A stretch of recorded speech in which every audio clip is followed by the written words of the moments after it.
సమరం ప్రగతి ఛానల్కు స్వాగతం.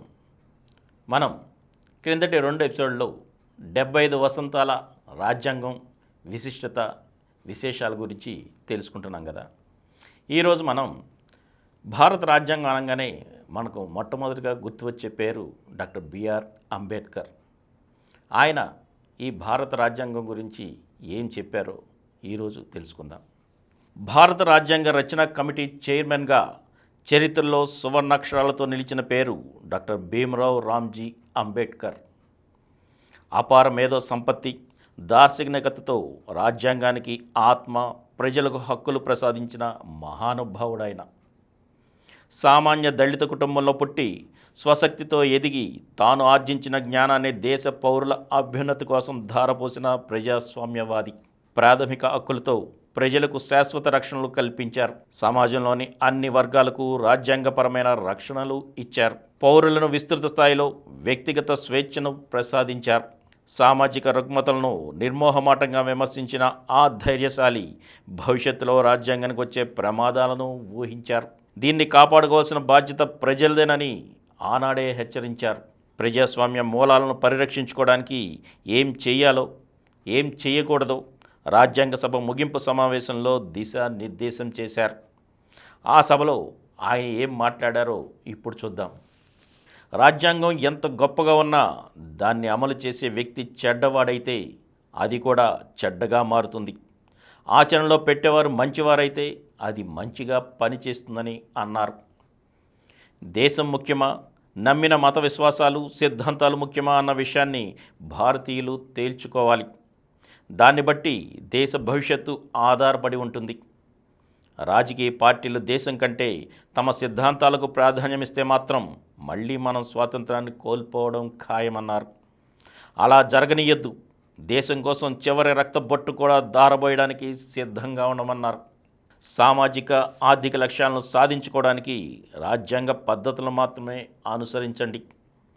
పౌర హక్కుల ఉల్లంఘన, సహాయ నిరాకరణ లాంటి విప్లవ పద్ధతులు తక్షణం విడనాడండి. వీటిని ఎంత తొందరగా త్యజిస్తే మనకు అంత మేలు అన్నారు. దేశానికి జీవితాంతం సేవలందించిన గొప్ప వ్యక్తులకు కృతజ్ఞత చూపించండి. తప్పు లేదు, కానీ అభిమానానికి హద్దులుంటాయని గుర్తించండి. వ్యక్తి ఆరాధన విషయంలో అప్రమత్తంగా ఉండండి. మతంలో మోక్ష సాధనకు భక్తి ఓ సాధనం కావచ్చు. రాజకీయాల్లో అదే భక్తి పతనానికి, అంతిమంగా నియంతృత్వానికి దారితీస్తుందని గుర్తుపెట్టుకోండి అన్నారు. ఈ దేశంలో రాజకీయ అధికారంపై కొంతమంది గుత్తాధిపత్యమే సాగుతోంది. కొద్దిమందిని అధిక సంఖ్యకులు నెత్తిన పెట్టుకొని మోస్తున్నారు, బలవుతున్నారు. వేల ఏళ్లుగా సాగుతోంది ఇది. దీన్ని చూసి చూసి పాలితులుగా ఉన్నవారు విసుగెత్తిపోయారు. తమను తాము పాలించుకోవాలన్న ఆతృతతో ఉన్నారు. తీవ్రమైన అణిచివేతకు గురైన ఆ ప్రజల్లోని స్వీయ చైతన్యం వర్గపోరుకు దారి తీయకుండా చూడాలి, లేదంటే వినాశనమే.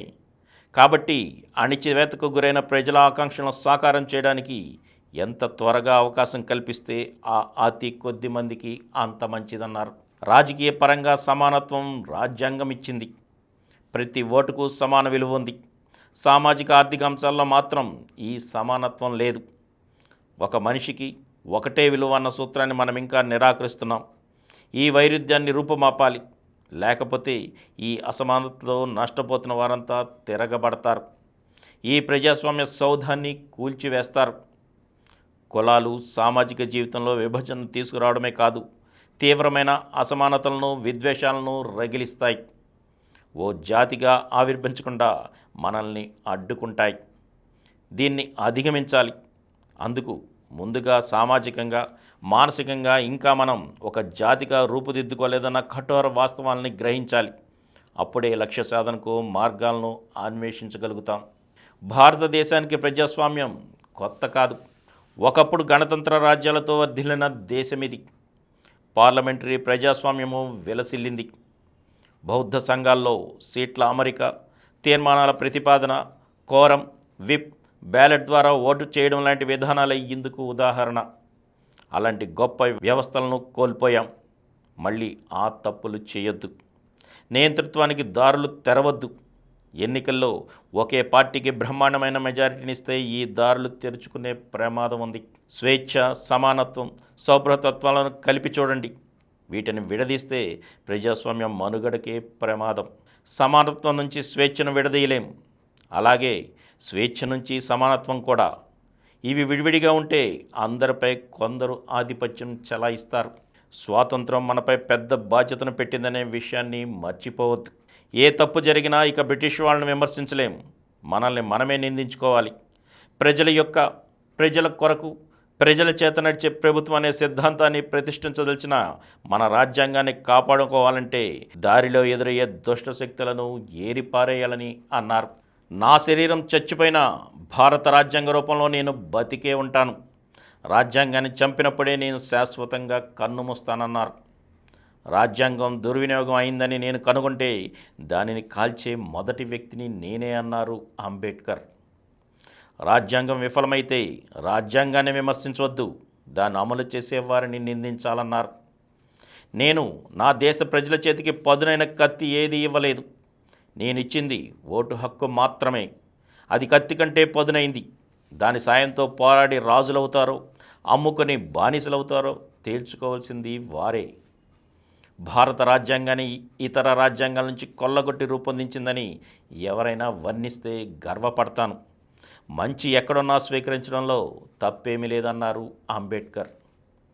గొప్ప వ్యక్తికి, ప్రముఖ వ్యక్తికి మధ్య చాలా తేడా ఉంది. గొప్ప వ్యక్తి ఎప్పుడూ సమాజ సేవకే ప్రాధాన్యమిస్తాడు. ప్రముఖ వ్యక్తి తన గురించి మాత్రమే ఆలోచిస్తాడు. దేశానికి కానీ, జాతికి కానీ సంఖ్యాబలం ఒక్కటే సరిపోదు. ప్రజలు విద్యావంతులై ఆత్మగౌరవంతో, విశ్వాసంతో ఉన్నప్పుడే ఆ జాతి బాగుపడుతుందన్నారు డాక్టర్ బిఆర్ అంబేద్కర్. ఇక వచ్చే ఎపిసోడ్లో మరికొన్ని విశేషాలను తెలుసుకుందాం. అప్పటి వరకు సెలవు. ఈ కార్యక్రమం మీకు ఎంతో నచ్చింది కదా.